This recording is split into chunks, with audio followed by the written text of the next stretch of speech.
മനുഷ്യരുടെ കണ്ണിലൂടെ നമ്മളെ നോക്കരുത്. അത് വലിയ പ്രശ്നമാണ്. മനുഷ്യഭയം കെണിയാ. Fear of man is a snare. നമ്മളെ വിടാ പിടിച്ചിരിക്കും. അവൻ അങ്ങനെ ചെയ്തോ, ഇവനിങ്ങനെ ചെയ്തില്ലേ, അവൻ അന്ന് അങ്ങനെ ചെയ്തില്ലേ, അവൾ അന്ന് ഇങ്ങനെ പറഞ്ഞില്ലേ. എല്ലാം കർത്താവ് ക്ഷമിച്ചു. പരിശുദ്ധാത്മാവിനോടെതിരെ സംസാരിക്കരുത്. ദൈവദാസന്മാർക്കെതിരെ ദൂഷണം പറയരുത്. അതൊക്കെ ദൈവമക്കൾക്കെതിരായിട്ട് ദൂഷണം പറയരുത്. ഓക്കെ. പക്ഷേ അപ്പാർട്ട് ഫ്രം ദാറ്റ് ഏത് പാപവും ദൈവം ക്ഷമിച്ചു.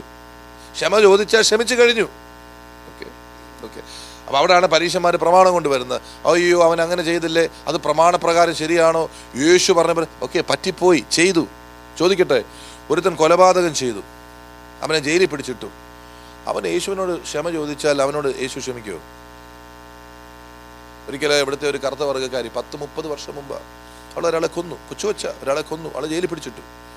അവിടെ വെച്ച് അവളെ യേശുവിനെ കണ്ടു. അവളെ തൂക്കിക്കൊല്ലുക അല്ല, ഇവിടെ എങ്ങനെ ഈ ഇഞ്ചക്ഷൻ കൊടുത്ത് കൊല്ലുക, അവരുടെ പരിപാടിയൊക്കെയുണ്ട്. അവൾ പറഞ്ഞു എൻ്റെ പാപങ്ങളാണെന്ന് എനിക്ക് മനസ്സിലായി, യേശു എന്നോട് ക്ഷമിച്ച് എനിക്ക് പൂർണ്ണ ബോധ്യമുണ്ട്. അവൾ സ്വർഗത്തിൽ പോയി. ഞാൻ വിശ്വസിക്കുന്നു. സ്തോത്രം. ആമേൻ. Okay. So the point is, യേശു, നിങ്ങൾ ആ ഭാഗം വായിച്ച്, നിങ്ങൾ എങ്ങനെയാ സുവിശേഷം വന്നത്? ഗലാത്യർ 1:6. നിങ്ങളെ ക്രിസ്തുവിന്റെ കൃപ. അപ്പൊ സുവിശേഷം കൃപയാണേ. ക്രിസ്തുവിന്റെ കൃപയാൽ നിങ്ങളെ വിളിച്ചവനെ വിട്ട്.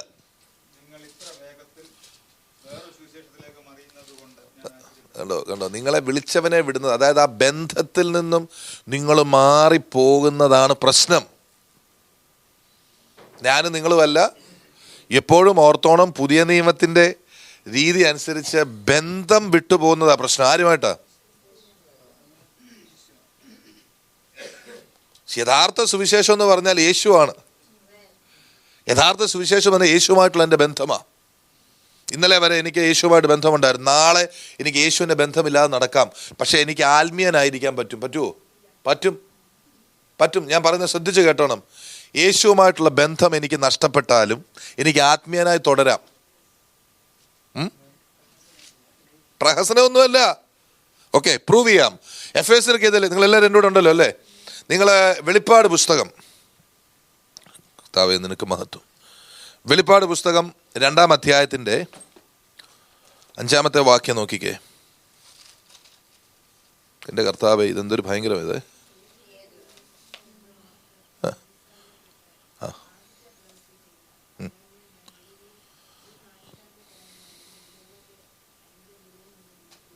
ഓക്കെ. എന്നാൽ ഈ സഭ 1 തൊട്ട് കർത്താവ് ഇവരെ മാനസാന്തരത്തിലേക്ക് വിളിക്കുകയാണേ. കർത്താവ് ഇവരെ മാനസാന്തരത്തിലേക്ക് വിളിക്കുകയാണ്. ഈ സഭയുടെ ഗുണങ്ങൾ നിങ്ങളൊന്ന് നോക്കിക്കേ. എഫേസ്യ സഭയ്ക്ക്, എഫേസോസിലെ സഭയുടെ ദൂതൻ എഴുതുക. കർത്താവിനെ കുറിച്ച് പറയുന്ന അവിടെ ഉണ്ട്. 2-ാമത്തെ വാക്യം തൊട്ട്, ഞാൻ നിന്റെ പ്രവൃത്തിയും പ്രയത്നവും സഹിഷ്ണുതയും കൊള്ളരുതാത്തവരെ നിനക്ക് സഹിച്ചുകൂടാത്തതും അപ്പോസ്തലന്മാരല്ലാതിരിക്കെ തങ്ങൾ അപ്പോസ്തലന്മാരെന്ന് പറയുന്നവരെ നീ പരീക്ഷിച്ച് കള്ളന്മാർ എന്ന് കണ്ടതും, അതായത് ഡിസേൺമെന്റ് നിങ്ങൾക്കുണ്ട്, നിനക്ക് സഹിഷ്ണുള്ളതും എൻ്റെ നാമനിമിത്തം നീ സഹിച്ചതും തളർന്നു പോകാത്തതും ഞാൻ അറിയുന്നു. ഇതെല്ലാം നടക്കുന്ന സംഭവങ്ങളാ അല്ലേ? പക്ഷെ മാനസാന്തരപ്പെടാനാ പറയുന്നത്. എന്തിനാ? നിങ്ങൾ ആ പോയിന്റ് ഒന്ന് പ്രൈസ് ദി ലോർഡ്, നിങ്ങൾ ആ പോയിന്റ് ഒന്ന് എഴുതിയിട്ടെ. എത്ര കാര്യങ്ങളുണ്ടെന്ന് ആർക്ക് പറയാം? ഞാൻ 2-ാമത്തെ വാക്യം തൊട്ട് ഒന്ന് നോക്കിക്കേ. Ephesians 2 ഇല്ല, Ephesians 2:5. പ്രവൃത്തി, പ്രയത്നം.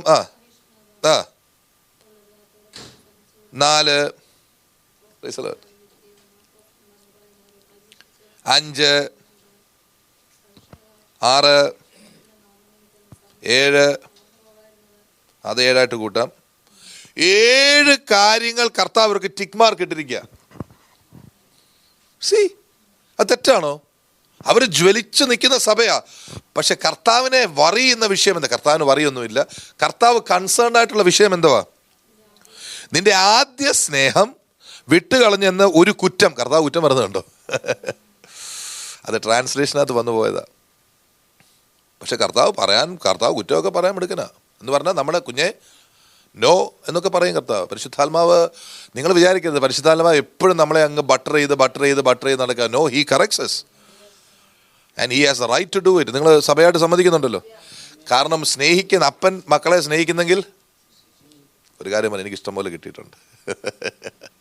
സോ ഡോണ്ട് തിങ്ക്, സി ഞാൻ ഈ ദൈവസ്നേഹം പ്രസംഗിക്കുമ്പോൾ നിങ്ങൾ വിചാരിക്കലോ പാസ്റ്റ് എപ്പോഴും ഈ ദൈവസ്നേഹം ഇങ്ങനെ കർത്താവ് നല്ലവനാ, നിങ്ങൾക്ക് നന്മയെ വരുത്തത്തുള്ളൂ. That is true. പക്ഷേ കർത്താവ് സ്നേഹിക്കുന്നെന്ന് പറയുമ്പോൾ ഒരു കാര്യം ഓർത്തോണം. എൻ്റെ പിള്ളേരെ ഞാൻ സ്നേഹിക്കുന്നെങ്കിൽ നല്ല വഴക്ക് പറയും, ഡോസ് കൊടുക്കും, ഇങ്ങോട്ട് മാറിക്കടി എന്നൊക്കെ പറയും. അത് അവരുടെ ഗുണത്തിന് വേണ്ടിയിട്ടാണ്. മനസ്സിലാവുന്നുണ്ടോ? That is our father's love. അവളെ കർത്താവ് സ്നേഹിക്കുന്നുണ്ട്, ഒരുപാട് സ്നേഹിക്കുന്നുണ്ട്. ചിലപ്പോഴൊക്കെ പണ്ട് സാധു കുഞ്ഞുപദേശി ഇരുന്ന് നിലവിളിച്ചെന്നാണ് പറഞ്ഞത്, എനിക്കിപ്പം കർത്താവ് കർത്താവിൻ്റെ കയ്യിൽ നിന്ന് വഴക്കൊന്നും കിട്ടുന്നില്ലല്ലോ എന്ന് പറഞ്ഞ് പുള്ളി ഇരുന്ന് കരഞ്ഞെന്നാണ് പറഞ്ഞത്. അപ്പോൾ പുള്ളിക്കറിയാം, പക്ഷേ പുള്ളിയുടെ കാഴ്ചപ്പാടൊക്കെ ഒത്തിരി വ്യത്യാസമുണ്ട്. പുള്ളിയുടെ വീട്ടിൽ ദാരിദ്ര്യവും പ്രശ്നവും ഇല്ലാതിരുന്ന, എനിക്ക് തോന്നുന്നു കുറച്ചൊക്കെ ദൈവദാസൻ വിളിച്ച് വരുത്തുകയും കൂടെ ചെയ്ത് കാണും. പിന്നെ ഒരു കാര്യം കൂടെ ഞാൻ പുള്ളിയെക്കുറിച്ച് കേട്ടു, എത്രത്തോളം സത്യമാണെന്ന് എനിക്ക് അറിഞ്ഞുകൂടാ. പുള്ളി മാർത്തോമാ സഭയ്ക്ക് എഴുതി കൊടുത്തെന്നാണ് പറഞ്ഞത്, സ്നാനം തെറ്റായിരുന്നു, ഞാൻ ചെയ്ത സ്നാനം തെറ്റായിരുന്നു പറഞ്ഞ് പുള്ളി എഴുതി കൊടുത്തതായിട്ടൊക്കെ ഞാൻ പറഞ്ഞു. അങ്ങനെ ഒന്നും ചെയ്യാൻ പാടില്ല. അങ്ങനെ ചെയ്തെങ്കിൽ ദൈവം അദ്ദേഹത്തെ വിധിക്കട്ടെ, നമ്മളാരും ഒന്നും ചെയ്യല്ലോ. സ്തോത്രം. മുന്നോട്ടൊരു സ്റ്റെപ്പ് വെച്ചാൽ മുന്നോട്ടാണ്, നോ ഗോയിങ് ബാക്ക്. ഓക്കെ അതിരിക്കട്ടെ. സോ ഇവിടെ നമ്മൾ കാണുന്ന 7 കാര്യങ്ങൾ കർത്താവിന് ഇഷ്ടമുണ്ടായിട്ട് 4-ാമത്തെ കാര്യം എന്ത്? എങ്കിലും നിന്റെ ആദ്യ സ്നേഹം വിട്ടുകളഞ്ഞെന്നൊരു കുറ്റം. എന്നിട്ട് നിങ്ങൾ 5-ാമത്തെ വാക്യത്തിൽ നോക്കിക്കേ, 4ഉം 5ഉം കൂടെ ചേർത്ത് വെച്ചിട്ട് നിങ്ങൾക്ക് എന്ത് അർത്ഥമാണ് മനസ്സിലാകുന്നത്? നീ ഏതിൽ നിന്ന് വീണിരിക്കുന്നു എന്നോർത്ത് മാനസാന്തരപ്പെട്ട് ആദ്യത്തെ പ്രവൃത്തി ചെയ്യുക. ഓക്കെ, ദൈവസ്നേഹം വിട്ടുപോയാൽ നമ്മൾ വീണു പോകും. എവിടെ വരെ? നമ്മൾ പാപത്തിലൊന്നും വീഴത്തില്ല, നമ്മൾ പോയി ആരെയും കൊല്ലാനൊന്നും പോകുന്നില്ല, നമ്മൾ പരദൂഷണം പറയാൻ പോകുന്നില്ല, നമ്മൾ നല്ല ആത്മീക ജ്വലനത്തിലാണ് നിൽക്കുന്നത്. പക്ഷേ കർത്താവ് നോക്കുമ്പോൾ ഒരു കുറവുണ്ടേ. മനസ്സിലാവുന്നുണ്ടോ? ആദ്യ സ്നേഹം എന്ന് പറഞ്ഞാൽ അവനുമായിട്ടുള്ള എൻ്റെ ആ ബന്ധമാണ്. കർത്താവെ, ഞാൻ നീയുമായിട്ട് ഓടിക്കൊണ്ടിരിക്കുമ്പോഴായിരുന്നു എനിക്ക് പെട്ടെന്നൊരു ഒരു ലോകത്തിൻ്റെ, ഞാനിങ്ങനെ റോട്ടിൽ കൂടെ കർത്താവിനോട് ഇങ്ങനെ നടന്നു പോകാറ്, ഞാനും കർത്താവോട് ഇങ്ങനെ കൈ പിടിച്ച് ഇങ്ങനെ നടന്നു പോകായിരുന്നു. ഞാൻ അവൻ്റെ മുഖത്ത് മാത്രം നോക്കുന്നുള്ളായിരുന്നു. ഞാൻ ഈ കല്യാണം കഴിക്കുന്ന സമയത്ത് ഭാര്യയും ഭർത്താവും തമ്മിലുള്ള, ഭർത്താവ് ഭാര്യയും മാത്രം നോക്കിക്കൊണ്ടിരിക്കുന്ന സമയങ്ങളുണ്ടായിരുന്നു. ഇപ്പം ഭർത്താവും ഭാര്യ അങ്ങോട്ടും ഇങ്ങോട്ടും ഒഴിച്ച് എല്ലായിടത്തും നോക്കും, പിള്ളേരെ നോക്കും, എല്ലാവരും നോക്കും, അങ്ങോട്ടും ഇങ്ങോട്ടും മാത്രം നോക്കത്തില്ല. കർത്താവുമായിട്ടുള്ള ബന്ധത്തിൽ അങ്ങനെ നമ്മളാ രക്ഷിക്കപ്പെട്ട സമയത്തൊക്കെ എനിക്ക് യേശു മതി ഇങ്ങനെ പോവും. കുറച്ച് യേശുവിനോടൊപ്പം അങ്ങോട്ട് പോകുമ്പോഴത്തേക്ക് എന്തൊക്കെ കാണും? അനുഗ്രഹങ്ങളെ കാണും. അറിയാതെ എന്ത് സംഭവിക്കും? ഈ അനുഗ്രഹങ്ങളെയൊക്കെ പിടിച്ച് അവിടെ ഇരിക്കും. യേശു അങ്ങ് പോയി, മുന്നോട്ട് നടക്കുക. നമ്മളിവിടെ സഭയുണ്ടാക്കി, പ്രസ്ഥാനമുണ്ടാക്കി, കമ്മിറ്റി ഉണ്ടാക്കി, പ്രസിദ്ധരായി, പേരായി നമ്മളിവിടെ ഇരിക്കുക. നമ്മുടെ കാര്യമല്ല. പൊതുവേ ആദ്യ സ്നേഹത്തിൽ പോകണം. ഇതൊക്കെ എനിക്ക് കർത്താവ് തന്ന അനുഗ്രഹത്തിനായി സ്തോത്രം. കർത്താവിന് മഹത്വം ഉണ്ടാകട്ടെ. ഞാൻ കർത്താവിനോട് പോവാ. അതാ നമ്മുടെ വിശ്വാസ പ്രമാണമായത്. അവൻ എന്തായിരിക്കുന്നോ അതിലാണ് നമ്മൾ വിശ്വസിക്കുന്നത്. അപ്പോൾ യേശുവിൻ്റെ കൂടെ നടന്നു പോയെങ്കിലേ അവനെ അറിയാനൊക്കത്തുള്ളൂ. ഓക്കെ, ഇനി ഞാനൊരു കാര്യം പറയട്ടെ. കഴിഞ്ഞ ആഴ്ച പറഞ്ഞതുപോലെ തന്നെ പറയുക, അനേക സഭകളും ആരംഭിക്കുന്നത് നല്ലതായിട്ടാണ്. അവരാരംഭത്തിൽ യേശുവിൻ്റെ കൈ പിടിച്ചേച്ചാ, പക്ഷെ കുറച്ച് കഴിഞ്ഞുകൊണ്ട് കർത്താവ് അനുഗ്രഹിക്കുമ്പോഴത്തേക്ക് ഇവർ അതിനകത്ത് സ്റ്റക്കായി കിടക്കും. ഈ വേദപുസ്തകത്തിലുള്ള വെളിപ്പാടുകളെല്ലാം എല്ലാ തലമുറയ്ക്കും തരാൻ കർത്താവിന് മനസ്സാണ്. പക്ഷെ അവർക്ക് വേണ്ടത് എന്തുവാ? ആദ്യകാലത്ത് കുറച്ച് കഷ്ടം സഹിച്ചു, ആദ്യകാലത്ത് കുറച്ച് ബുദ്ധിമുട്ട് അനുഭവിച്ചു, ഇനിയെല്ലാം സന്തോഷമായിരിക്കണം, ഇനിയെല്ലാം ശ്രേഷ്ഠമായിരിക്കണം. ഇത്രയൊക്കെ കഷ്ടപ്പെട്ടില്ലേ? പണ്ട് നാട്ടിൽ ഭയങ്കരമായിട്ട് പ്രസംഗിച്ച് ക്രിസ്തുവിന് വേണ്ടി കഷ്ടം സഹിച്ച് നോർത്ത് ഇന്ത്യയിലൊക്കെ പോയവരുടെ പ്രാർത്ഥന എന്നറിയോ? ദൈവം ഞങ്ങളെ മാനിച്ചു. മൂത്ത മകൻ ജോർജ് കുട്ടി ഫ്ലോറിഡയിലുണ്ട്, സാലിക്കുട്ടി ന്യൂയോർക്കിലുണ്ട്. ദൈവം ഞങ്ങളെ മാനിച്ചു. ഇപ്പോൾ ജോർജ് കുട്ടിയും സാലിക്കുട്ടി ഇപ്പോൾ എന്തോ ചെയ്യുക? ലോകരെ പോലെ ജീവിക്കുക. ഇതാണോ ദൈവത്തിൻ്റെ അനുഗ്രഹം? അമേരിക്കയിൽ അങ്ങ് വരിക എന്നുള്ളതായിരുന്നു പഴയ അമേരിക്കയിൽ. നോർത്ത് ഇന്ത്യയിൽ പോയി കഷ്ടം സഹിച്ച പല ദൈവദാസന്മാരുടെ ഉള്ളിലെ ആഗ്രഹം എന്തായിരുന്നു? കർത്താവ് അവർക്കത് കൊടുത്തു എന്ന് ഞാൻ വിചാരിക്കുന്നു. എൻ്റെ മക്കൾക്ക് വെളിപ്പാട് കിട്ടണേ, എൻ്റെ മക്കൾക്ക് പരിശുദ്ധാത്മാവിനെ കിട്ടണേ, എന്നേക്കാൾ നീ അവരെ ഉപയോഗിക്കണേ എന്ന് നിങ്ങൾ പ്രാർത്ഥിക്കണം. അവർക്ക് പറ്റിയ അബദ്ധം നമുക്ക് പറ്റരുത്. കർത്താവ് പെന്തിക്കോസുകാരെ മർത്തോമക്കാരെ ഒന്നും വെറുത്തത് കൊണ്ടൊന്നും അല്ല, അവർക്ക് വേണ്ടാഞ്ഞിട്ടാ. എന്നിട്ടും ദൈവം നമ്മളോട് കാണിക്കുന്ന വിശ്വസ്തത കണ്ടോ, നന്മ കണ്ടോ? ഇതിൽ ചരിത്രം, സഭാചരിത്രമൊക്കെ നമുക്കിവിടെ എടുക്കാം. നമ്മുടെ ബൈബിൾ സ്റ്റഡിക്കകത്ത് നമുക്കത് എടുക്കാം. നമ്മൾ ഈ സഭാചരിത്രമൊക്കെ പഠിക്കണം. എല്ലാ സഭകളും, കത്തോലിക്ക സഭ പോലും ആരംഭിച്ചതാരാ? കർത്താവ് ആരംഭിച്ചതാ. അല്ലല്ല, കത്തോലിക്ക സഭ. അതിങ്ങനെ പല സമയത്ത് കർത്താവ് പലരെ എഴുന്നേൽപ്പിക്കും. അവരിൽ കൂടെ കർത്താവ് ശക്തമായിട്ട് ശുശ്രൂഷിച്ചുകൊണ്ടിരിക്കും. അത് കുറേ കഴിയുമ്പോഴത്തേക്കും ഒരു സഭയായിട്ട് അങ്ങ് മാറും. 2-3 തലമുറ വരുമ്പോഴത്തേക്കും സഭയുണ്ട്, ആത്മാവില്ല. നമ്മൾ നമ്മുടെ പിള്ളേരെ പഠിപ്പിക്കേണ്ട, എടാ പിള്ളേരെ സഭയും ഇതും ഒക്കെ പിടിച്ചോണ്ട് നിൽക്കാതെ യേശുവിൻ്റെ കൂടെ, വ്യക്തിയുടെ കൂടെ, ഇന്നലെയും ഇന്നും എന്നേക്കും അനന്യനായ യേശുവിൻ്റെ കൂടെ നീ അങ്ങ് നടക്ക്. ഇങ്ങനെ പറയട്ടെ, ഒരു എക്സാമ്പിൾ പറഞ്ഞാൽ, കല്യാണം കഴിച്ചപ്പോൾ ഒരു കുഞ്ഞിനെ കിട്ടി. ഒരു കുഞ്ഞിനെ കിട്ടിയതോടുകൂടി ഭർത്താവുമായിട്ടുള്ള ബന്ധം ഉപേക്ഷിച്ചാലുള്ള അവസ്ഥ എങ്ങനെയായിരിക്കും? കല്യാണം കഴിച്ചു കഴിഞ്ഞപ്പം നാച്ചുറലി കുഞ്ഞുങ്ങളുണ്ടായി കഴിയുമ്പോൾ എന്താ സംഭവിക്കുന്നത്? സപ്പോസിങ് ആ ഭാര്യ പറയാം, അച്ഛാ കുഞ്ഞിനെ കിട്ടി, അച്ഛാ മുന്നോട്ട് പോയിക്കോ, ഞാനും എൻ്റെ കുഞ്ഞുമായിട്ട് ഇവിടെ. ഇതുപോലാണ് യേശുവിനോടൊപ്പം നമ്മൾ നടക്കുമ്പോൾ ഒന്നല്ല ഒരുപാട് കുഞ്ഞുങ്ങളെ കർത്താവ് തരും, ഒരുപാട് സഭകളെ കർത്താവ് തരും, ഒരുപാട് ആത്മാക്കളെ തരും. നമ്മൾ ഇതിനകത്തൊന്നും കയറി സ്റ്റക്കാകരുത്. അനുഗ്രഹിച്ചവൻ്റെ പുറകെ ഓടിക്കണം. അപ്പോൾ കുഞ്ഞുങ്ങളെ ആര് നോക്കും? ഒരുമിച്ച് നോക്കും. ഇപ്പം മനസ്സിലായോ? ഞാനീ പറയുന്നത് ശരിയല്ലേ? നിങ്ങളൊന്ന് ചിന്തിച്ച് നോക്കിക്കേ. കല്യാണം കഴിക്കുന്ന സമയത്തുണ്ടായിരുന്ന ആ ഫ്രഷ്നെസ് പിന്നീട് അങ്ങോട്ട് പോകുമ്പോൾ ഉണ്ടാകാറുണ്ടോ? യെസ് നോ എന്നും പറയണ്ട, അവരവരും ചിന്തിച്ചാൽ മതി. നമ്മുടെ വിവാഹത്തിൻ്റെ ഞാൻ ഒരു സബ്ജക്റ്റിലേക്കും തൊടുക, നമ്മുടെ മാരേജിൻ്റെ ഫ്രഷ്നെസ് എപ്പോഴും സൂക്ഷിക്കണം. യെസ്. എൻ്റെ ഭർത്താവ് രക്ഷയിലേക്ക് വന്നില്ല, അതൊരു വേറൊരു കാര്യമാണ്. എൻ്റെ ഭർത്താവ് പിന്നെ യേശു ക്രിസ്തുവിൽ പൂർണ്ണമായിട്ട് വിശ്വസിക്കുന്നില്ല, അത് വിഷയമല്ല.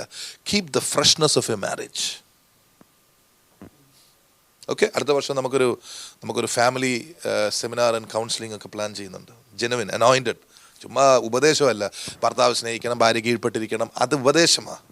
But something more than that, പ്രൊഡക്റ്റീവായിട്ട് ദൈവസ്നേഹം കുടുംബങ്ങളിലേക്ക്. നമ്മളൊരാൾ മതി നമ്മുടെ കുടുംബത്തിൽ, ദൈവസഭയിൽ. അവിടുന്ന് ആ സ്നേഹം അങ്ങോട്ട് ഒഴുകണം. നിങ്ങൾ പ്രാർത്ഥിക്കണം ആ വിഷയം. Okay, will come back. അപ്പം നമ്മുടെ വിശ്വാസം, റിവൈവൽ ചർച്ച് വിശ്വസിക്കുന്നത്, കർത്താവിൽ വിശ്വസിക്കുന്നത്, നമ്മുടെ വിശ്വാസം അവൻ എന്താണെന്നുള്ളതില്ല. ഇപ്പം കർത്താവ് എന്താ പ്രവർത്തിക്കുക? ഞാനിപ്പോൾ ഇവിടെ നിന്ന് പ്രസംഗിക്കുന്നത് എന്തുകൊണ്ടാണ്? ദൈവം നിങ്ങളെ സ്നേഹിക്കുന്നു എന്നുള്ള ഉറപ്പുകൊണ്ടാണ്, അവൻ എന്നെ സ്നേഹിക്കുന്നു എന്നുള്ള ഉറപ്പുകൊണ്ടാണ്. അവൻ്റെ വാഗ്ദത്തങ്ങൾ എനിക്ക് 10 വർഷം മുമ്പ് തന്നതാണെങ്കിലും ആ വാഗ്ദത്തങ്ങൾ ഇന്ന് ആമേനാണ്. അവനിലാണ് എൻ്റെ വിശ്വാസം. ഇത് വ്യക്തമാണല്ലോ? ഓക്കെ, ആൻഡ് ദെൻ നമ്മുടെ വിശ്വാസത്തിൻ്റെ നായകനും പൂർത്തി വരുത്തുന്നവനും യേശുവാണ്. അതായത് അതിനകത്ത് വലിയ അർത്ഥമുണ്ട്. അതൊന്ന് നിർത്തിയേച്ചും നമുക്കൊന്ന് കണ്ണടച്ച് പ്രാർത്ഥിച്ചേച്ചും മുന്നോട്ട് പോകാം. ഇത് ഞാനൊന്ന് ടച്ച് ചെയ്ത് വ്യക്തമാണല്ലോ. ആരെങ്കിലും നിങ്ങളോട് നാളെ ചോദിച്ചാൽ നിങ്ങൾക്ക് പറയാനിടയാവണം. നിങ്ങളുടെ സഭയുടെ വിശ്വാസ പ്രമാണം എന്താണെന്ന് ചോദിച്ചാൽ ധൈര്യമായിട്ട് ഇതങ്ങോട്ട് എടുത്ത് കാണിച്ചേച്ചും നിങ്ങളെ കൊണ്ടാകാവുന്ന എക്സ്പ്ലെയിൻ ചെയ്യും. ഇപ്പോൾ ഞാൻ പറഞ്ഞ എക്സ്പ്ലെയിൻ ചെയ്യാം ചോദിച്ചു കുറച്ചൊക്കെ. We are dependent on who he is, not on a set of doctrine. ഒരു കുറേ വിശ്വാസ പ്രമാണമുണ്ട്, അതിനേക്കാൾ യേശു ആരാണ് എന്നുള്ളതാണ്. ഓക്കെ, നിങ്ങൾക്ക് എല്ലാവർക്കും പറയാമോ? Can you tell? പറയണം, അതിനുവേണ്ടി ഞാൻ ഈ പറയുന്നത്. ഓക്കെ, ഇനി ഒരു കാര്യമുണ്ട്. യേശു ആരാണെന്നുള്ളതിനെക്കുറിച്ച് ഒരു പ്രശ്നമുണ്ട്. എല്ലാ സമുദായക്കാരും യേശുവിലല്ലയോ വിശ്വസിക്കുന്നേ? നമ്മൾ വിശ്വസിക്കുന്ന ഏത് യേശുവിലാ? ദൈവത്തിൻ്റെ പുത്രനായ. അതും എല്ലാവരും അത് തന്നെയല്ലേ വിശ്വസിക്കുന്നത്? അതും എല്ലാവരും വിശ്വസിക്കുന്നുണ്ട്. പരിശുദ്ധാത്മാവ് വെളിപ്പെടുത്തുന്ന യേശു എന്ന് പറയണം.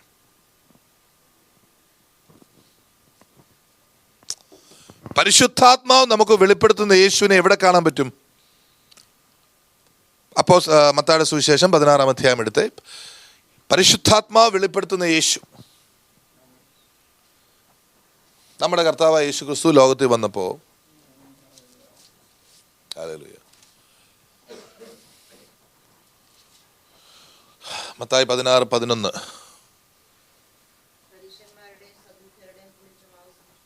ആ 18 വായിച്ചു. അല്ല 15 തൊട്ട് വായിച്ചു. നിങ്ങളോ എന്നെ ആര് എന്ന് പറയുന്നു. അതായത് ഞാൻ യേശു ആരാണെന്ന് ദൈവം പത്രോസിന് വെളിപ്പെടുത്താൻ പോവാ. എന്നോട് പറഞ്ഞ വെളിപ്പാട്, റെവലേഷൻ. ഓക്കെ, ഇവിടെ ദൈവം തന്നെയും താല്പര്യമെടുത്ത് പത്രോസിന്, ശിഷ്യന്മാർക്ക് വെളിപ്പെടുത്തി കൊടുക്കാൻ പോവാ. ഗോണു റിവീൽ. ഓക്കെ, എന്തോ ചോദിച്ചത്? ഞാൻ ആരാകുന്നു എന്ന് ആര് പറയുന്നു? അല്ലല്ല, ഞാൻ ആരാകുന്നുവെന്ന് നിങ്ങൾ, ശിഷ്യന്മാർ അല്ലേ? യേശുവിൻ്റെ വ്യക്തിത്വത്തിന് നമുക്ക് പല ശിഷ്യന്മാരെ എടുത്താൽ, ആ കാലഘട്ടങ്ങളിൽ റോമൻ സാമ്രാജ്യത്തിൻ്റെ ദുർശക്തിക്കെതിരായി പോരാടാൻ അവിടെ ഇവിടങ്ങളായി ചെറുപ്പക്കാർ ഇങ്ങനെ ഒരുങ്ങുന്നുണ്ടായിരുന്നു. ആ കാലഘട്ടത്തെ പൊളിറ്റിക്കൽ സെനാറിയോ അത്.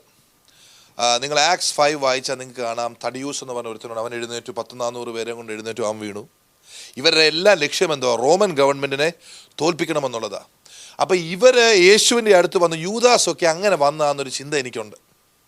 ഇസ്കരിയോത്താവ് യൂദ, യേശുവിനെ ഒറ്റക്കൊടുത്ത യൂദയൊക്കെ ഇവൻ നാളെ വന്ന് റോമൻ ഗവൺമെൻറ്റിനെ തകർക്കും, ഇവന് ഇന്നതിൻ്റെ കൂടെ വരുന്ന ആളാണ് എന്നുമൊക്കെ പറഞ്ഞ് കൂടെ വന്നതാ. യേശുവിനെ കുറിച്ചുള്ള അവരുടെ കാഴ്ചപ്പാട് എന്തായിരുന്നു? നല്ല പ്രവാചകനാ, നല്ല നല്ല ആളാ, ഈസ് എ ഗുഡ് മാൻ, പ്രശ്നമൊന്നുമില്ല, ഇവന് നസ്രായനാണ് എന്ന് പറഞ്ഞാൽ ഈസ് എ നാസറീൻ, അത്ഭുതം ചെയ്യുന്നുണ്ട്, ആർക്കും ചെയ്യാനാവാത്ത പ്രവൃത്തി ഇവൻ ചെയ്യുന്നു, ഈസ് എ ഗുഡ് മാൻ. പക്ഷെ ദൈവം നോക്കിയപ്പോൾ, അല്ലെങ്കിൽ ദൈവത്തിനറിയാം ഈ ഒരു കാഴ്ചപ്പാട് കൊണ്ടൊന്നും ഇരുന്നാൽ ഭൂമിയെ ഇളക്കി മറിക്കാൻ ഒക്കത്തില്ല, ഭൂമിയെ കീഴ്മേൽ മറിക്കാൻ. ഇവരെ യേശു ഈ ശിഷ്യന്മാരെ തിരഞ്ഞെടുത്തപ്പോൾ രാത്രി മുഴുവനും യേശുവും പിതാവായ ദൈവം കൂടെ പ്രാർത്ഥിക്കുകയായിരുന്നു. നിങ്ങൾക്കതറിയാം. അതിനുശേഷമാണ് ഈ ശിഷ്യന്മാരെ വന്ന് യേശു എടുക്കുന്നത്. ഓക്കെ, യേശു കർത്താവ് എടുത്തപ്പോൾ ദൈവത്തിന് ഇവരെ കുറിച്ചൊരു പദ്ധതിയുണ്ട്. എന്താ? എൻ്റെ മകനെ മേളിലോട്ടിങ്ങ് വരും, ഞാൻ പരിശുദ്ധാത്മാവിനെ അയക്കും, ഈ പരിശുദ്ധാത്മാവിനെ വഹിച്ചുകൊണ്ട് ലോകത്തെ മുഴുവൻ കീഴ്മേൽ മറിക്കുവാൻ തക്കവണ്ണം ഇവരായിരിക്കണം. അത് വേണമെങ്കിൽ എന്തു വേണം? ഇവൻ ആരാണ്, എൻ്റെ പുത്രൻ ആരാന്ന് ഇവർക്ക് വെളിപ്പെടണം.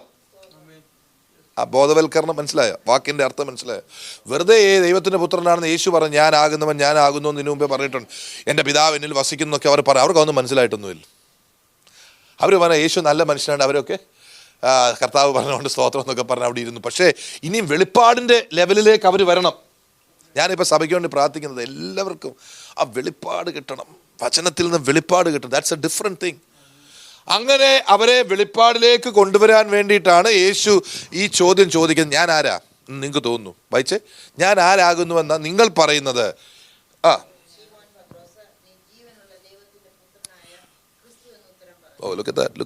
ശിമോൻ പത്രോസ് അന്നേരം പറഞ്ഞു. അപ്പൊ ഇവിടെ ഒരു നിങ്ങൾ നോക്കിക്കോണേ, ഈ ഉത്തരം ശീമോനിൽ നിന്നും കിട്ടാൻ യേശു കർത്താവ് എന്ത് ചെയ്ത് കാണും? ഞാൻ ഇതിനകത്തില്ലാത്ത ചില കാര്യങ്ങളൊന്ന് അസ്യൂം ചെയ്യുക. യേശു കർത്താവും പിതാവുമായിട്ട് തലേ ദിവസം സംസാരിച്ചു കാണും. ഡാഡി, ഇവന്മാർക്കൊന്നും മനസ്സിലാകുന്നില്ല. പിതാവ് പറഞ്ഞു, മോനെ എനിക്കത് അറിയാം, നീ ഒരു കാര്യം ചെയ്യും, നീ നാളെ അവരോട് ചോദിക്കുക, നീ ആരാണെന്ന് അവരോട് ചോദിക്കുക, അന്നേരം ഞാൻ പ്രവർത്തിച്ചു കൊള്ളാം എന്ന്. അവർ തമ്മിൽ ഒരു അണ്ടർസ്റ്റാൻഡിങ് ഉണ്ട്. ഞാൻ ഊഹിക്കുക, കാരണം പിതാവും പുത്രനും ഒന്നാ. അവർ തമ്മിൽ സംസാരിക്കുക എന്നൊക്കെ പറയുമ്പം നമ്മുടെ മാനുഷികമായ രീതി ഞാൻ അവതരിപ്പിക്കും. ക്ലിയർ ആണല്ലോ? ഓക്കെ. അങ്ങനെ ചെയ്തുകൊണ്ടിരുന്നപ്പോൾ ആണ് യേശു ചോദിക്കുന്നത്, പത്രോസ് നീ ആരാ? അല്ല, ഞാൻ ആരാ? അങ്ങനെ ചോദിച്ചുകൊണ്ടിരുന്നപ്പോഴത്തേക്കും പെട്ടെന്ന് പത്രോസ് പോലും അറിയാതാണ് ഞാൻ വിചാരിക്കുന്നത്, എൻ്റെ നാവിൽ കൂടെ ഇത് വന്നത്. എന്താ പറഞ്ഞ വായിച്ച്? ജീവനുള്ള ദൈവത്തിൻ്റെ. അപ്പം ജീവനില്ലാത്ത ദൈവങ്ങൾ അവിടെയൊക്കെ ഉണ്ട്. ഹെരോദാവ് ഒരു ദൈവമാണ്. ഓക്കെ. റോമൻ ഗവൺമെൻറ് സീസർ, നമ്മൾ ഇംഗ്ലീഷിൽ സീസർ ഒരു ദൈവമാണ്. നീ ജീവനുള്ള ദൈവത്തിൻ്റെ പുത്രനായ ക്രിസ്തു എന്ന് എനിക്ക് തോന്നുന്നത് പറഞ്ഞു കഴിഞ്ഞപ്പം പത്രോസ് പോലും ഞെട്ടിക്കാണും. കാരണം പത്രോസിൻ്റെ ആത്മാവിനെയാണ് ആത്മാവ് ടച്ച് ചെയ്തത്. ആത്മാവിനെ ടച്ച് ചെയ്യുമ്പോഴത്തേക്ക് അത് നാവിലേക്കാണ് പകരുന്നത്. അത് വലിയൊരു മർമ്മമാണ്. നമുക്ക് പിന്നെ ആഴത്തിൽ പഠിക്കാം. ഓക്കെ. പരിശുദ്ധാത്മാവിന് നമ്മുടെ ആത്മാവിനെ തൊടുമ്പോൾ നാവിനെ ചലിപ്പിക്കും. അതുകൊണ്ട് ആ പെന്തക്കോസ്ത് ദിവസത്തിൽ എന്ത് സംഭവിച്ചു? They spoke in tongues.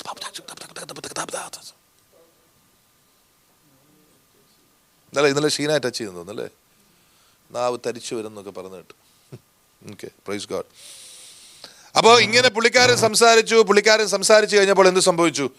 ആ വെളിപ്പാട് അവിടെ വന്നു. പുള്ളിയുടെ ബുദ്ധിയിലേക്ക് പിന്നെ ആയിരിക്കും പുള്ളിക്കത് മനസ്സിലായി. ആർക്ക് മനസ്സിലായി? നിങ്ങളെപ്പോഴും ഓർത്തോണം, നമ്മുടെ ചിന്തയെന്ന് പറഞ്ഞാൽ എനിക്കിതൊക്കെ മനസ്സിലായി, എല്ലാം ചിന്തിച്ച് എല്ലാം മനസ്സിലാക്കിയതിന് ശേഷം യേശു കർത്താവായിട്ട് ഞാൻ അംഗീകരിക്കാമെന്ന്. അങ്ങനല്ല പുതിയ നിയമത്തിൻ്റെ രീതി. വിശ്വാസത്തിൽ പറയുക, കർത്താവ് തരുന്നത് നമ്മൾ പറയുക. വചന ശുശ്രൂഷ അങ്ങനെ കർത്താവ് തരുന്നതായി വിളിച്ചു പറയുന്നു. ഞാൻ ശ്രദ്ധിച്ചായിരുന്നു, ഞാൻ ഉൾപ്പെടെ പല ദൈവദാസന്മാർ ഇവിടെ നിൽക്കുമ്പോഴാണ് പല വെളിപ്പാടുകളും ദൈവം തരുന്നത് വിളിച്ചു പറയുന്നത്. വെളിപ്പാട് വിളിച്ചു പറഞ്ഞു കഴിയുമ്പോഴത്തേക്ക് പിന്നെ കർത്താവ് അത് മനസ്സിലാക്കി തരുന്നു. നിങ്ങൾ പേടിക്കേണ്ട, ആരും വിളിച്ചു പറയത്തില്ല. പരിശുദ്ധാത്മാവിന് കീഴ്പ്പെട്ട് പരിശുദ്ധാത്മാവ് തരുന്ന ശുശ്രൂഷകർക്ക് ആ സമയത്ത് ഞാൻ പറഞ്ഞല്ലോ, കഴിഞ്ഞ തിങ്കളാഴ്ച നടന്ന സംഭവത്തെക്കുറിച്ച് ഞാൻ പറഞ്ഞല്ലോ. എൻ്റെ അറിവിൽ ദിവ്യ സ്വഭാവത്തെക്കുറിച്ച് ഒരുപക്ഷെ ആ പുള്ളി ആദ്യമായിട്ടായിരിക്കും പറഞ്ഞത്, ദ ഡിവൈൻ നേച്ചർ. ആ സമയത്ത് ദൈവം കൊടുത്തു. എന്നിട്ടും ഇടയ്ക്ക് പുള്ളി എവിടെ വെച്ചോ തപ്പുകയല്ല, എവിടെ വെച്ചോ ഒന്ന് ഇനി മുന്നോട്ട് പോകണോ ഇങ്ങനെ പറഞ്ഞ് ഞാൻ പൊയ്ക്കോളാൻ പറഞ്ഞു, ഗോ ഫോർവേഡ്. കാരണം ജനത്തിന് ഇത് എടുക്കാൻ പറ്റും. പുള്ളിക്ക് അറിയത്തില്ലല്ലോ നിങ്ങൾക്ക് എത്രത്തോളം ഇതിനെക്കുറിച്ച് അറിയാമെന്ന് പുള്ളിക്ക് അറിയത്തില്ലല്ലോ. He doesn't know. ഞാൻ അതുകൊണ്ട് പറഞ്ഞു പൊയ്ക്കോ, ജനത്തിന് മനസ്സിലാകും, ബിക്കോസ് ഐ നോ യു. എനിക്ക് നിങ്ങളെ അറിയാം. സ്തോത്രം. ആമേൻ. ഓക്കെ. അപ്പം നോക്ക്, ആ സമയത്ത് പത്രോസ് പറഞ്ഞു. ഒന്നാമത് എന്താ പത്രോസ് പറഞ്ഞത്? നീ ജീവനുള്ള ദൈവത്തിൻ്റെ പുത്രനായ ക്രിസ്തു. ഈ വെളിപ്പാട് പുള്ളി പറഞ്ഞപ്പോൾ എന്ത് സംഭവിച്ചു? ഇത് പുള്ളിയുടെ ആത്മാവിൽ ഉറച്ചു. അതുകൊണ്ടാണ് നമ്മൾ വചനങ്ങൾ ഏറ്റെടുത്ത് പറയണമെന്ന് ഈ പറയും. ദൈവത്തിൻ്റെ വചനം നമ്മൾ ഉറക്കെ പറയണം. വായിക്കുന്നത് നല്ലതാണ്, പക്ഷെ നിങ്ങൾ വായി കൊണ്ട് തുറന്ന് ഉറക്കെ പറയുമ്പോൾ നിങ്ങളുടെ ചെവിയും കേൾക്കും, അത് ഉറയ്ക്കും. സാക്ഷാൽ നമ്മുടെ രോഗങ്ങളെ അവൻ വഹിച്ചു, നമ്മുടെ സമാധാനത്തിലാണ് ശിക്ഷ അവൻ്റെ മേലായി, അവൻ്റെ അടിപ്പിണരാൽ നമുക്ക് സൗഖ്യം വന്നു ഇരിക്കുന്നു.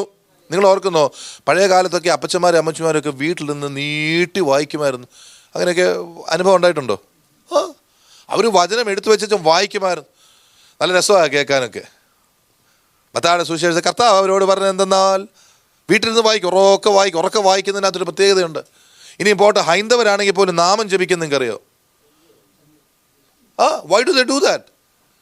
ഇവർ പറയുന്നത് ഇവർ കേട്ട് ഇവരുടെ മനസ്സ് അതിനകത്ത് ബലപ്പെടുക. നമുക്ക് ദൈവം വെച്ചിരിക്കുന്ന ഈ കാര്യങ്ങൾ അവരുപയോഗിക്കുക, അവരറിവില്ലാതെ ഉപയോഗിക്കുക.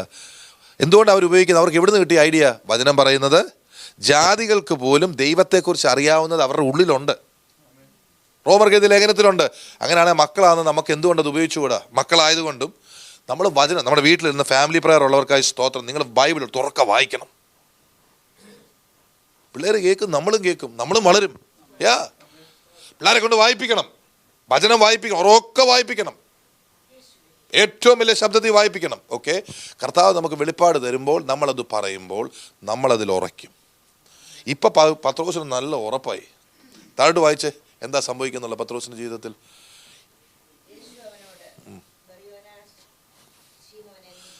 ബെറിയോൻ എന്ന് പറഞ്ഞാൽ കേൾക്കുമ്പോൾ നമുക്ക് വെറിയനായ ശീമോനെ എന്നൊക്കെ, അങ്ങനല്ല, വെറിക്കൂത്തുകാരനായ ശീമോനെ എന്നല്ല പറഞ്ഞേ.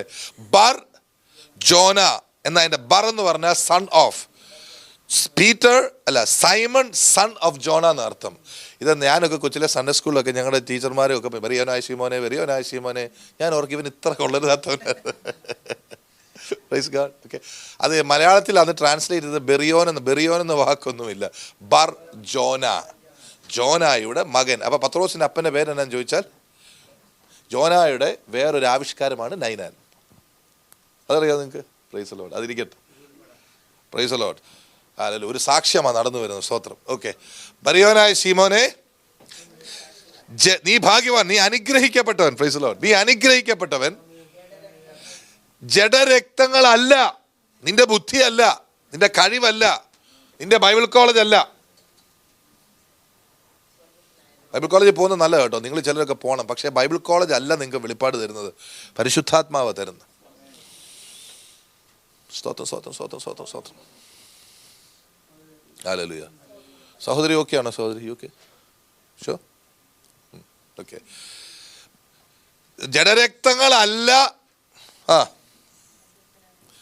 സ്വർഗസ്ഥനായ എൻ്റെ പിതാവ്. അപ്പൊ വെളിപ്പാട് വരുന്നത് എവിടുന്നാ? അങ്ങനെയാണ് നമ്മുടെ പ്രാർത്ഥന. നമ്മുടെ ഈ സ്റ്റേറ്റ്മെന്റ് ഓഫ് ഫെയ്ത്ത് പ്രകാരം യേശു ക്രിസ്തു ആരാണെന്നുള്ള വെളിപ്പാട് നമുക്ക് ആര് തരണം? പിതാവായ ദൈവം തന്നെ. അപ്പൊ പ്രാർത്ഥിക്കുമ്പോൾ യേശുവേ പിതാവേ, എനിക്ക് നിന്നെക്കുറിച്ച് മകനെക്കുറിച്ച് വെളിപ്പാട് തരണമേ നമ്മൾ പ്രാർത്ഥിക്കണം. ഓരോ ഞായറാഴ്ച വരുമ്പോൾ ഈ പ്രാർത്ഥന പ്രാർത്ഥിച്ചാലേ കർത്താവ് ഇവിടെ അങ്ങ് നിറയും. ഇന്നിവിടെ വെളിപ്പെടണം കർത്താവെ, ആരാധന വെളിപ്പെടണം, ഇന്നിവിടെ സൗഖ്യം വെളിപ്പെടണം, ഭൂതശാന്തി വെളിപ്പെടണം, ഇന്ന് ആൾക്കാർ യേശുവിനെ കാണണം. ഇന്ന് പ്രാർത്ഥിച്ചു നോക്കിക്കേ. അതാണ് നമുക്ക് കർത്താവ് തരുന്ന ദർശനം. അതായത് നിങ്ങളെല്ലാ ഞായറാഴ്ചയും കൂടി 3 പാട്ട് പാടി, നിങ്ങൾ പാട്ട് പാടി കേട്ടു, പാസ്റ്റർ പറഞ്ഞു, അതുകൊണ്ട് നിങ്ങൾ കേട്ടേച്ച് എഴുന്നേറ്റ് പോയി, കുഴപ്പമൊന്നുമില്ല, ഇങ്ങനെ പോകുന്നു. അതല്ല, ആ തലത്തിൽ നമ്മൾ കയറി മാറാൻ പോവാം. Okay, we have to see Jesus. യേശുവിനെ കാണുന്ന നമ്മുടെ ജീവിതത്തിലെ ഏറ്റവും വലിയ സന്തോഷം. യേശുവുമായി ചേർന്ന് നടക്കുന്ന, അതാ നമ്മുടെ വിശ്വാസ പ്രമാണം. Our faith is based on what he is. യേശു ആരാണ്, അവൻ്റെ ശക്തി എന്താണ്, അവൻ ആരാണ്? നിങ്ങൾക്കറിയാമോ, ലോകരാഷ്ട്രങ്ങൾ ഒരിക്കൽ നിൽക്കുമ്പോൾ അവരുടെ എല്ലാം മുമ്പിൽ യേശു കർത്താവ് ഇങ്ങോട്ട് വരുമ്പോൾ എല്ലാം മുട്ടുവിറയ്ക്കും. രക്ഷിക്കപ്പെടാത്ത ഇന്നത്തെ, ഞാൻ പറഞ്ഞല്ലോ, മറ്റേ മിഡിൽ ഈസ്റ്റിലുള്ള വഴക്കാളിയാണേലും ആരാണെങ്കിലും കർത്താവിനെ കാണുമ്പോൾ, നമ്മുടെ ഇന്ത്യയിലെ പ്രധാനമന്ത്രി ആയിക്കോട്ടെ, അമേരിക്കയിലെ പ്രസിഡന്റ് ആയിക്കോട്ടെ, ഇപ്പം യേശു കർത്താവ് ഇങ്ങോട്ട് വന്നാലുണ്ടല്ലോ, ആ വെളിപ്പാട് ആർക്കെങ്കിലും ഉണ്ടോ? നമ്മുടെ മനസ്സിലുള്ള ചിന്ത എന്തുവാ?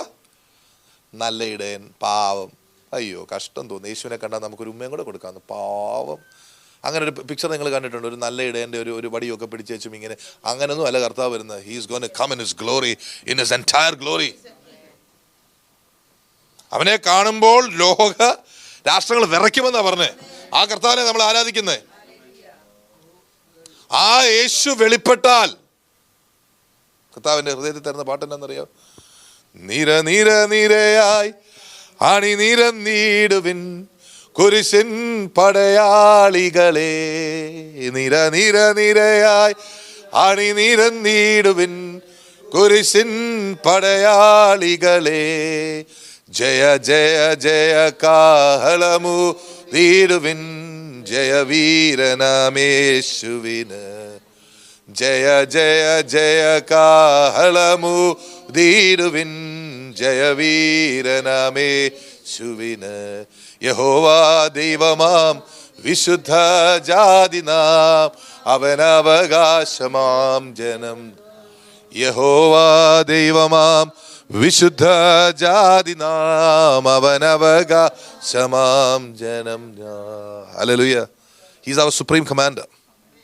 He's a commander in chief. He's a man of authority. He's a God of authority. യേശുവിന്റെ പേര് പറഞ്ഞാൽ നിങ്ങൾക്കറിയാമോ, ഈ ദേശത്ത് എന്തും പറയാം. ഈ പേര് പറയുമ്പോഴത്തേക്കും പേടിയാ, അതിനെ വെറുപ്പ്. അത് പറയരുതാ പറഞ്ഞത്. അവൻ പേടിച്ചാ പറയുന്നത്. ആ പേരിവിടെ പറയരുത്, ആ നാമം ഇവിടെ പറയരുത്. അതിനാ നമ്മളെ ദൈവം ഉയർത്തേക്കുന്നത്. യേശുവിന്റെ നാമത്തിൽ പറയും. ഒരു നാമം ഉള്ളെങ്കിൽ അത് പറയും, അത് യേശുവിന്റെ നാമമാണ്. അതിനാ ദൈവം നമ്മളെ ഒരുക്കുന്നു. പാടാമോ?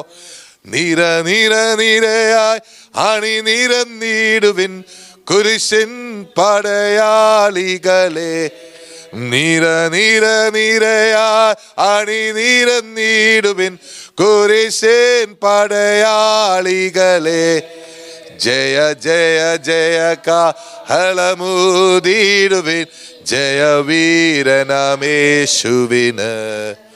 ജയ ജയ ജയ കാഹളമൂതിടുവിൻ ജയവീരനാമേശുവേ. സ്തോത്രം. യഹോവാ ദൈവമാ വിശുദ്ധ ജാതി നാം അവനവകാശമാ ജനം നാം. യഹോവാ ദൈവമാം വിശുദ്ധ ജാതി നാം അവനവകാശമാം ജനം നാം. സോ ഇന്ന് നമ്മൾ മനസ്സിലാക്കിയത് യേശുവിൻ്റെ വെളിപ്പാട്, അവൻ ആരാണെന്ന് നമ്മൾ തിരിച്ചറിയുകയും ആ വെളിപ്പാടിൽ നടക്കുകയും വേണം. ഞാൻ ഇന്ന് ക്ലോസ് ചെയ്യുന്നതിന് മുമ്പ് പറയട്ടെ, ഈ വെളിപ്പാടിൽ നടന്നില്ലെങ്കിൽ എന്ത് സംഭവിക്കുന്നറിയോ? നമുക്കൊരല്പം ക്രിസ്തു, അല്പം കുറച്ചൊക്കെ അറിയാം. നമ്മൾ വിട്ടു വന്ന സമുദായക്കാരെ പോലെ നമുക്കൊരു സഭയുണ്ട്. നാളെ നമ്മളൊരു കെട്ടിടം മേടിക്കും, അവിടെ കർത്താവ് പ്രോമിസ് ഉള്ളത് കൊണ്ട് നിറച്ച ആൾക്കാരെ കൊണ്ടുവരും. ഇങ്ങനെ പോവും, സ്വർഗത്തിൽ പോവും. നോ, ഏറ്റവും നല്ലത് എനിക്ക് കൊടുക്കണം. എനിക്ക് കർത്താവിൻ്റെ ഏറ്റവും നല്ലത് കിട്ടണം. അതെന്തോ കർത്താവിൻ്റെ ഏറ്റവും നല്ലത് എന്താ? യേശുവിനെ എനിക്ക് അവൻ്റെ പൂർണ്ണതയിൽ അറിയാനിടയാവണം. അത് നമ്മുടെ ബുദ്ധി കൊണ്ടൊന്നും കിട്ടത്തില്ല കേട്ടോ. അതാണ് നമ്മുടെ ലക്ഷ്യം. അതുകൊണ്ടാണ് പൗലോസ് പറഞ്ഞത്, വായിച്ച് ഫിലിപ്പിയർക്ക് എഴുതിയ ലേഖനം 3-ാം അധ്യായത്തിൻ്റെ ഒരു അർത്ഥം ഞാൻ നിങ്ങളോട് പറയാം. ഈ പൗലോസ് എന്ന് പറഞ്ഞാൽ ഈ പള്ളി സഭ സ്ഥാപിച്ചത് കൊണ്ടോ കൃപാവരം ജ്വലിച്ചുകൊണ്ടൊന്നും പുള്ളിക്ക് അതുകൊണ്ടൊന്നും വലിയതാ. പുള്ളി അതിനകത്തൊന്നും അല്ല നിന്നത്. പുള്ളിയുടെ ആഗ്രഹം എന്താ നിങ്ങൾ നോക്കിക്കേ. 8 തൊട്ട് ഇങ്ങോട്ട് വായിച്ച പുള്ളി പറഞ്ഞു കേട്ടോ. അത്രയുമല്ല, എൻ്റെ കർത്താവായ ക്രിസ്തു യേശുവിനെ കുറിച്ചുള്ള പരിജ്ഞാനത്തിൻ്റെ ശ്രേഷ്ഠത നിമിത്തം ഞാനിപ്പോഴും എല്ലാം ഛേദമായിട്ട് എണ്ണണമെങ്കിൽ കർത്താവിൻ്റെ പരിജ്ഞാനം അറിയണം. യേശു ആരാന്ന് അറിയണം. അത് ആദ്യം അറിഞ്ഞാൽ പിന്നെ ബാക്കിയുള്ളതെല്ലാം ഛേദമാന്ന് എണ്ണിക്കോളും. പക്ഷെ നമ്മളെ പഠിപ്പിച്ചിരിക്കുന്നത് എന്താ? എല്ലാം ഛേദമെന്ന് എണ്ണണം, അപ്പോൾ വല്ലതും കിട്ടും. അത് തെറ്റാ. വല്ലതും കിട്ടിയത് കൊണ്ടാണ് നമ്മൾ ഛേദമെന്ന് എണ്ണുന്നത്. അവൻ ആരാണെന്ന് തിരിച്ചറിയാൻ പ്രാർത്ഥിച്ചോ. ഞാൻ നിങ്ങളോട് പറയട്ടെ, നിങ്ങളുടെ ജീവിതത്തിന് മാറ്റം വരും. അവൻ ആരാന്ന് തിരിച്ചറിയുന്നത്. പൗലോസ് അത് പറഞ്ഞത് നമ്മൾ തിങ്കളാഴ്ച കേട്ടത് എന്തുവാ? അവൻ്റെ നീതി ഇങ്ങോട്ട് കിട്ടുന്നതാ. അവൻ്റെ നീതി ഇങ്ങോട്ട് കിട്ടുമ്പോൾ എല്ലാം മാറും. അവൻ്റെ ജീവൻ എൻ്റെ മേൽ വരും, അവൻ്റെ നീതി, അവൻ്റെ സ്വഭാവം എല്ലാം എൻ്റെ മേൽ വരുമ്പോൾ എൻ്റെ കാഴ്ചപ്പാട് മാറും. അതാ പൗലോസ് പറയുന്നത്, ഞാൻ ക്രിസ്തുവിനെ നേടേണ്ടതിന് ന്യായപ്രമാണത്തിൽ നിന്നുള്ള എൻ്റെ സ്വന്തം നീതിയല്ല, ക്രിസ്തുവിലുള്ള വിശ്വാസം മൂലം ദൈവം വിശ്വസിക്കുന്നവർക്ക് നൽകുന്ന നീതി തന്നെ ലഭിച്ചു. ഒരു മിനിറ്റ്, ഞാൻ അവനിൽ ഇരിക്കേണ്ടതിനും 10 അവൻ്റെ മരണത്തോട് അനുരൂപപ്പെട്ടിട്ട് അവനെയും, കണ്ടോ, വെറുതെ പുനരുദ്ധാനത്തിൻ്റെ ശക്തിയല്ല, അവനെയും അവൻ്റെ പുനരുത്ഥാനത്തിൻ്റെ ശക്തിയെയും അവൻ്റെ കഷ്ടാനുഭവങ്ങളുടെ കൂട്ടായ്മയും അനുഭവിച്ചറിയേണ്ടതിന്. യേശുവിനാണ് അവിടെ പ്രാധാന്യം. നിങ്ങൾക്ക് മനസ്സിലാവുന്നുണ്ടോ? എനിക്ക് എങ്ങനെയെങ്കിലും ഇച്ചിരി ശക്തി കിട്ടണം, എങ്ങനെയെങ്കിലും കുറച്ച് കൃപ വരം ജ്വലിക്കണം, എങ്ങനെയെങ്കിലും 10 പേര് മറിഞ്ഞു വീഴണം, ഇതൊക്കെയാ ചിന്തകൾ. ഇതൊന്നും അല്ല ചിന്ത. എനിക്ക് അവനെയും, എനിക്ക് യേശുവിനെ കിട്ടണം, കൂടെ കൃപാവരം ജ്വലിക്കണം. യേശുവിനെ കിട്ടണം, കൂടെ സഭ സ്ഥാപിക്കപ്പെടണം. യേശുവിനെ കിട്ടണം, കൂടെ സഭ വളരണം. അതാണ് യഥാർത്ഥ സുവിശേഷം. അതിൽ കുറഞ്ഞതെല്ലാം എന്താ സെക്കൻഡ് ക്വാളിറ്റിയാ. മനസ്സിലായോ? I won't him. എനിക്ക് അവനെ അറിയാം. അതുകൊണ്ടാണ് കർത്താവ് പറഞ്ഞ് എന്നെ കർത്താവെ കർത്താവെ എന്ന് വിളിക്കുകയും പല പറയും ഞങ്ങൾ ഭൂതങ്ങളെ പുറത്താക്കിയോ, ഞങ്ങൾ പ്രവചിച്ചില്ലയോ, ഞങ്ങൾ അങ്ങനെ ചെയ്തില്ലയോ, ഇങ്ങനെ. കർത്താവ് ആരാ മനസ്സിലായില്ലല്ലോ എന്ന് ചോദിക്കുക. അവസാനം ഞാനും നീയുമായിട്ട് എന്താ ബന്ധം? നിനക്ക് വേണ്ടുന്നത് മുഴുവൻ കൃപാവരോ? നിനക്ക് എന്നെ അല്ല വേണ്ടത്. നിനക്ക് കൃപാവരം ജ്വലിച്ചും കുറച്ച് പണം ഉണ്ടാക്കണം, അല്ല എന്നെ അല്ല വേണ്ടത്. കർത്താവ് കൂടെ ഉള്ളതാണ് പ്രിയപ്പെട്ടവരെ ഏറ്റവും. അപ്പോൾ കർത്താവ് ഇട്ടിട്ട് പോകാം. ഞാൻ ആദ്യമേ പറഞ്ഞല്ലോ, താമസിച്ച് വന്നവരോട് പറയാം, കർത്താവ് വഴിക്ക് വെച്ചൊക്കെ കർത്താവ് ഇട്ടിട്ട് പോകത്തില്ല. നമ്മൾ വഴിക്ക് വെച്ച് അവിടെ ഇരിക്കാൻ സാധ്യതയുണ്ട്. എത്ര പേര് രാവിലെ വന്നപ്പോൾ കേട്ടായിരുന്നു, പ്രാർത്ഥിക്കണം എനിക്ക് അവസാനം വരെ എനിക്ക് ക്രിസ്തു, എനിക്ക് ജീവിക്കുന്നത് ക്രിസ്തു. അതാ പൗലോസ് ഇവിടെ പറയുന്നു. നോക്കിക്കേ, അവനിൽ ഇരിക്കേണ്ടതിനും അവൻ്റെ മരണത്തോട് അനുരൂപപ്പെട്ടിട്ട്. അതെന്താ ഇന്ന് രാവിലെ മരണത്തോട് അനുരൂപപ്പെടുമ്പോഴാണ് നമ്മൾ തിരുവത്താഴ ശുശ്രൂഷ പങ്കെടുക്കുന്നത്. അവൻ്റെ മരണത്തോട് അനുരൂപപ്പെടുക എന്ന് പറഞ്ഞാൽ എന്താ അതിൻ്റെ അർത്ഥം? ആർക്ക് പറയാം? സ്നാനം. പക്ഷേ പൗലോസ് സ്നാനപ്പെട്ടതല്ലേ? പൗലോസ് സ്നാനപ്പെട്ടത് 10-25 വർഷത്തിന് ശേഷമാണെന്ന് തോന്നുന്നു, എനിക്ക് തോന്നുന്നു. അല്ലെ 10 വർഷമെങ്കിലും കഴിഞ്ഞിട്ടാണ് പുള്ളി ഈ കത്തെഴുതുന്നത്. 10-25 വർഷം കഴിഞ്ഞ് ഈ കത്തെഴുതുന്നത്. അപ്പോൾ പുള്ളി അനുരൂപപ്പെട്ടിട്ടെന്ന് പറയുമ്പോൾ പുള്ളി ഇപ്പോഴും ആ മരണത്തോട് അനുരൂപപ്പെട്ടുകൊണ്ടേ ഇരിക്കുക. എന്ന് പറഞ്ഞാൽ പുള്ളിയുടെ ഉള്ളിലുള്ള പഴയ മനുഷ്യനെ തത്വത്തിൽ കുഴിച്ചിട്ടെങ്കിലും ഇടയ്ക്കിടയ്ക്ക് പുള്ളി പ്രാർത്ഥിച്ചുകൊണ്ടിരിക്കുക, എൻ്റെ പഴയ പരീക്ഷനെ മരിപ്പിക്കണേ. നമ്മളും പ്രാർത്ഥിക്കണം. നമ്മൾ പരീക്ഷന്മാരായിരിക്കത്തില്ല, പക്ഷെ പലതരത്തിലുള്ള പഴയ മനുഷ്യൻ എഴുന്നേൽക്കുമ്പോഴാണ് ജഡപ്രവൃത്തി ആരംഭിക്കുന്നത്. അതിനെ അങ്ങ് വെട്ടണം യേശുവിൻ്റെ നാമത്തിൽ. പ്രാർത്ഥിക്കണം. അല്ല, നമ്മുടെ പ്രാർത്ഥന ഇങ്ങനെയൊക്കെ ആയിരിക്കണം ദൈവമക്കളെ. അല്ലാതെ നമ്മൾ പൈസ ഉണ്ടാക്കുന്നുണ്ടോ, ബാങ്ക് ബാലൻസ് ഉണ്ടോ, അതൊക്കെ നടന്നോളൂ ഒരു വശത്തൂടെ. അതിനകത്തൊന്ന് ശ്രദ്ധ. സഭ നിങ്ങൾ ആത്മീയരായി ആകാൻ നോക്ക്. ഈ ലോകത്തിലെ കാര്യങ്ങൾ കർത്താവ് നടത്തിക്കോളൂ. ഇടയ്ക്ക് ആത്മപ്രേരണ ഉണ്ട്, പ്രാർത്ഥിച്ചോ. യെസ്, സമ്പത്തിന് വേണ്ടി പ്രാർത്ഥിക്കാം, വീടിന് വേണ്ടി പ്രാർത്ഥിക്കാം. ഇതൊക്കെ കർത്താവ് തരും.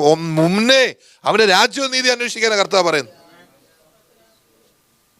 വയലിലെ ആകാശത്തെ പറവകളെ നോക്കുവിൻ, അവർ വിതയ്ക്കുന്നില്ല, കൊയ്യുന്നില്ല, എങ്കിലും കളപ്പുരകളിൽ കൂട്ടിവെക്കുന്നു. നമ്മൾ കളപ്പുര ഉണ്ടാക്കി കൂട്ടിവെക്കാൻ കിടന്ന് കഷ്ടപ്പെടുക.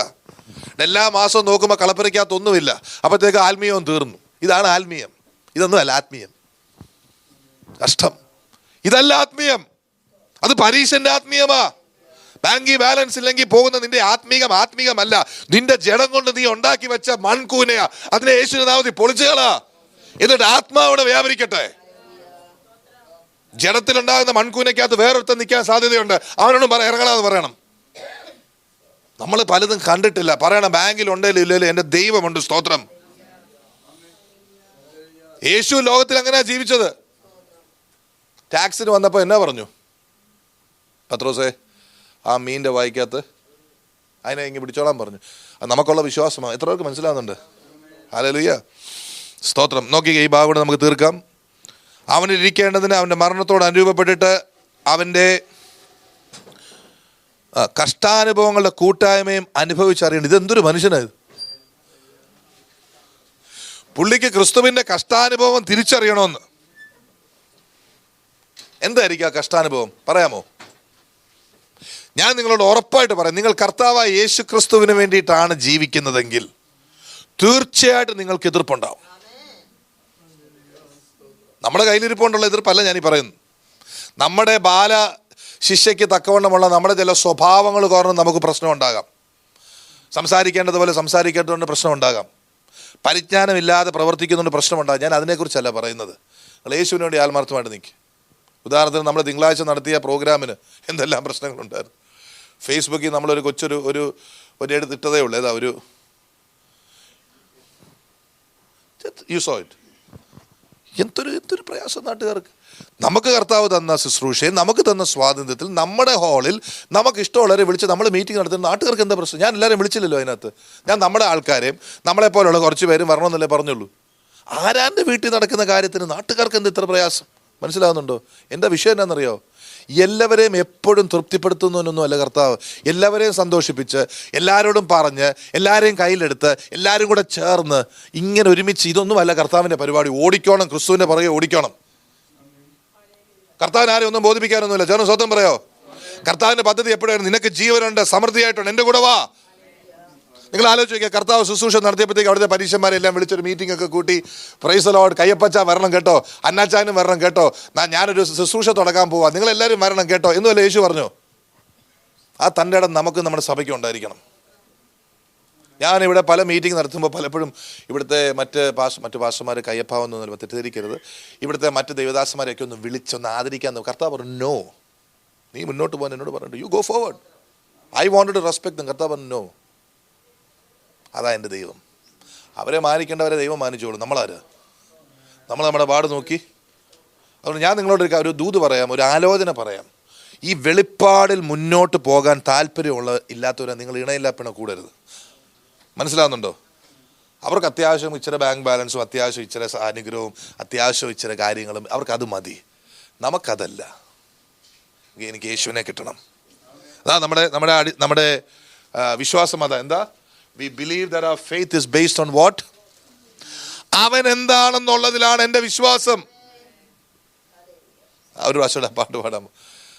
നീര നീര നീരയായി നിരന്നിടുവിൻ കുരിശിൻ പടയാളികളെ, നീര നീര നീരയായി നിരന്നിടുവിൻ കുരിശിൻ പടയാളികളെ, ജയ ജയ ജയ കാഹളമോദിടുവിൻ, ജയ വീരനമേശുവിന്.